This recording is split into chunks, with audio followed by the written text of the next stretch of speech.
the White Album clearly went to #1. Was a great big hit album, and the Kinks album did not. I think it topped out around number 47.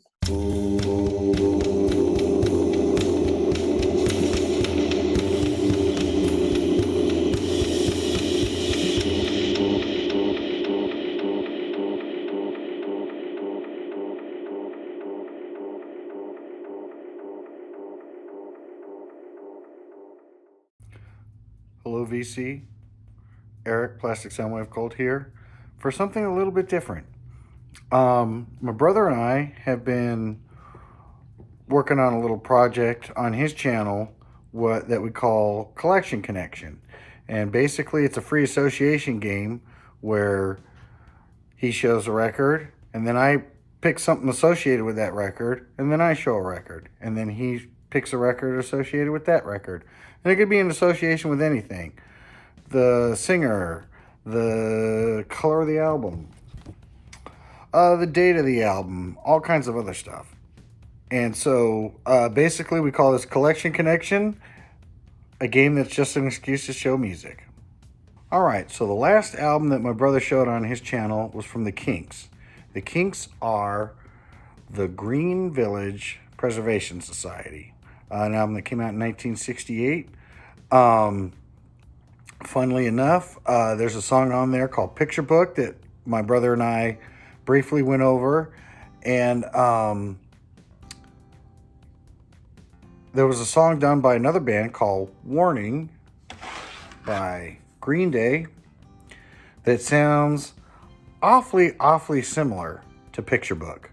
Now, I'm not sure if the Kinks or Ray Davies or any of those guys ever sued Green Day over that, but it turns out that on this album they're not credited on there, and this is pretty much when we got it. This came out in 2000.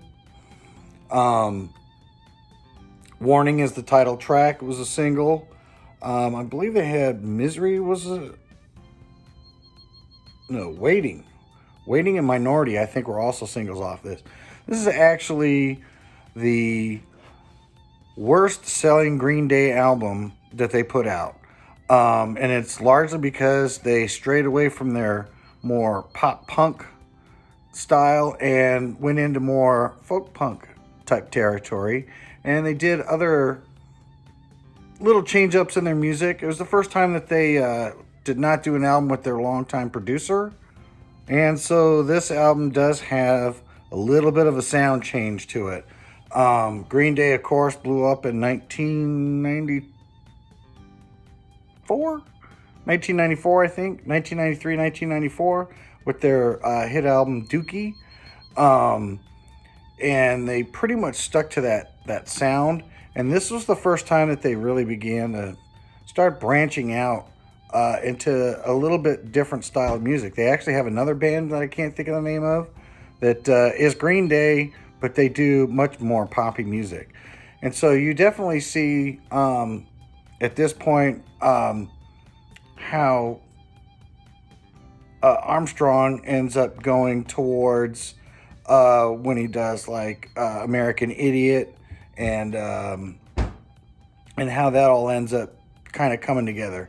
And I think this is his first attempt at breaking away from the sound that they had already established, which you can't blame them. A lot of artists end up wanting to, expand what they do.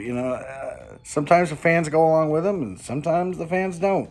And this was one of those times when the fans started backing off. And again, they didn't have another really hit album until American Idiot, which came out a couple of years after this one. I personally don't think that it's that bad of an album. It's been a while since I've listened to it. I'm going to be listening to it a little bit later on today, and trying to figure out for myself, did it deserve to be panned as hard as it was? I don't think so. I think it's usually like when somebody goes after somebody for changing their sound, it's because they really like the old sound and they have a tough time with, people growing up, basically. So that is my collection connection pick for April 19th.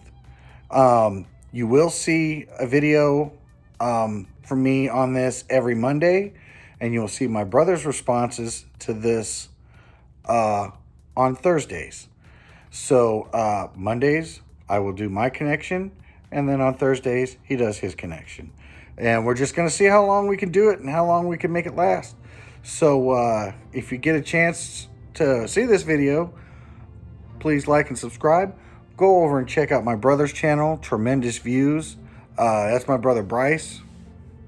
And yeah, join us for the ride, because this is just, you know, we're brothers, we're nerds.